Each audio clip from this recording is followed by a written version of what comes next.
that as we drive the economy this year and for next year's election, you will see conditions improve, but sure enough, you will see the consequence of the inflation that we have today. In a couple years, you will see the recession, if not the depression of '86 or '87. On October 16, 1987, waves of sell orders plunged the Dow Jones Industrial Average to a 108-point loss. Analysts attributed the market decline to the dollar's weakness, trade imbalances, a rise in interest rates, and the government deficit.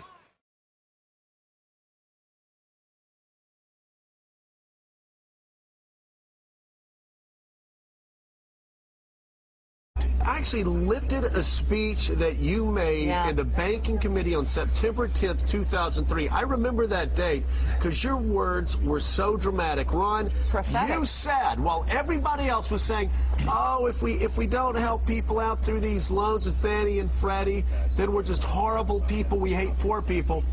You said, and you predicted, you said, if we continue to inflate this bubble this way, the housing crisis is going to cause an explosion and there's going to be damage worldwide.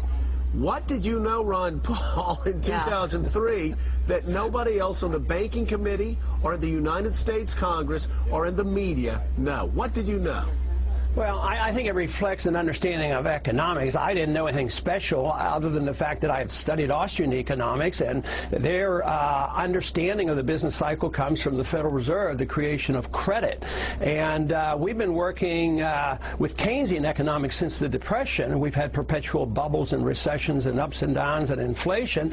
And Nixon really sealed it over when he says we're all Keynesians now, and we still are in Washington. They still use Keynesian economics to try to solve these problems. So it isn't all that complex. If you interest rates are very, very important. Prices are very, very important in a free market. And when you distort prices, like when wage and price controls, everything sees up. Nothing can happen. But when a Federal Reserve comes in and fixes the prices of interest rates, you deceive the savers and the spenders and the investors.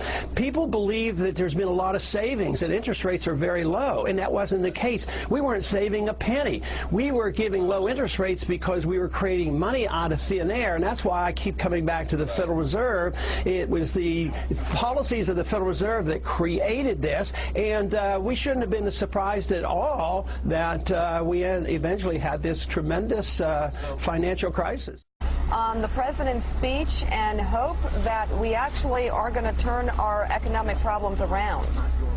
Well, at least he was a little bit cautious. He wasn't bragging that it was turned around, and he shouldn't be because we have a long way to go. He suggests that the answer will be easy credit to make sure people get some low-interest loans. Without really looking at it, he should realize that we got into this mess because we had easy credit and artificially low-interest loans, and we pushed this on the people, caused all the malinvestment and the bubble to form.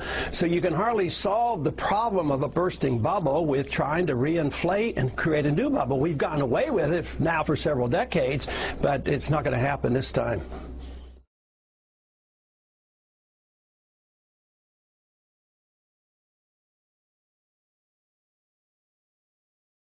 An international dollar crisis will dramatically boost interest rates in the United States.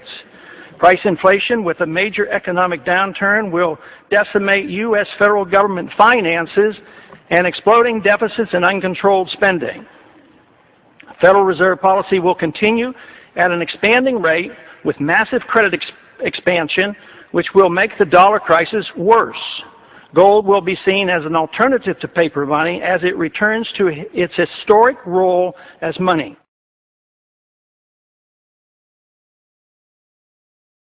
Also, to solve this problem, you have to understand why we're in a recession. I believe we're in a recession. I think it's going to get a lot worse. They could do a whole lot by having sound money where we don't print the money out of thin air. That causes the business cycle. That causes your bubbles. We're always dealing with the symptoms and the disease and never saying, how did this come about? You know, it comes about because we have a Federal Reserve that creates money and credit out of thin air. There's a lot of malinvestment. That's the most important thing to understand about the inflation of the monetary system, is the malinvestment. Then later on, people suffer, you wipe out a middle class. And how are you going to protect the dollar? If you don't have the dollar maintaining its value, no matter where you put the money, you're not going to have any value. That's where the crisis is coming. You're going to go up with all these cost of living increases, but you'll never keep up with the cost of living because the dollar is going down, the cost of living is going up. Our dollar today is worth 4 cents compared to the dollar of 1913 when the Federal Reserve took in charge of it. And if you don't deal with the dollar, there will be no retirement for anybody. We're going to have chaos.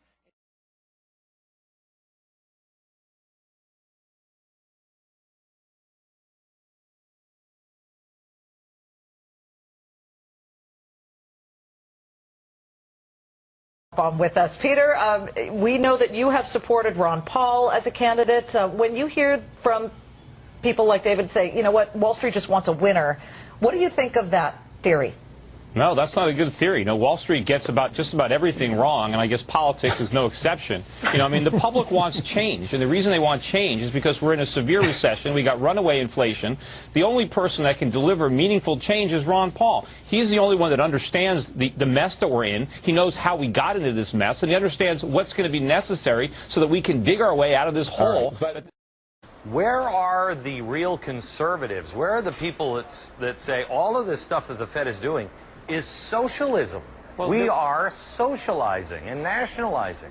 Exactly. There was one, you know, Ron Paul, but they drummed him out of the Republican Party. I mean, nobody would pay him any attention. He's the only guy that has the courage to speak the truth. Look at what he says on the Senate Banking Committee when he talks to Ben Bernanke and when he talked to Alan Greenspan all these years.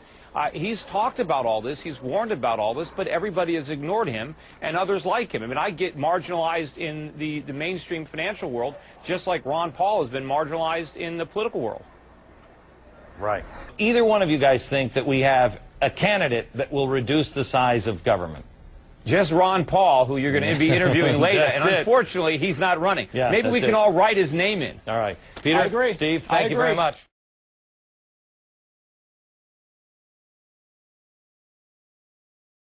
Ben Bernanke back up on Capitol Hill. Ron Paul wondering why he or the Capitol even bothers. Because if the Texas congressman and former presidential candidate had things his way, there wouldn't even be a Federal Reserve. Congressman Paul. Thank you, Mr. Chairman. The best way I could describe the problems that we face here in this country, as well as the problem that the Federal Reserve faces, is that we're indeed between the rock and the hard place, because we have a serious problem. We don't talk about much how we got here. We talk about how we're going to patch it up. The bubble has been burst. We saw what happened after the NASDAQ bubble burst. We don't ask how it was created, and then we have a housing bubble, and it's deflating and it's spreading. And yet nobody says, where does it come from? And what is the advice that you generally get? And that is, inflate the currency. They don't say inflate the currency. They don't say debase the currency. They don't say devalue the currency. They don't say cheat the people who are saved. They say lower the interest rates. I see the issue of power and the control over money as being something that we cannot ignore, we must address. I believe closely associated with this is the issue of morality as well. By what moral right do we have to create purchasing power out of thin air? Whether it's done by the creation of credit or Federal Reserve notes, or whether it's the creation of SDRs in an international scope, by what right do they do this?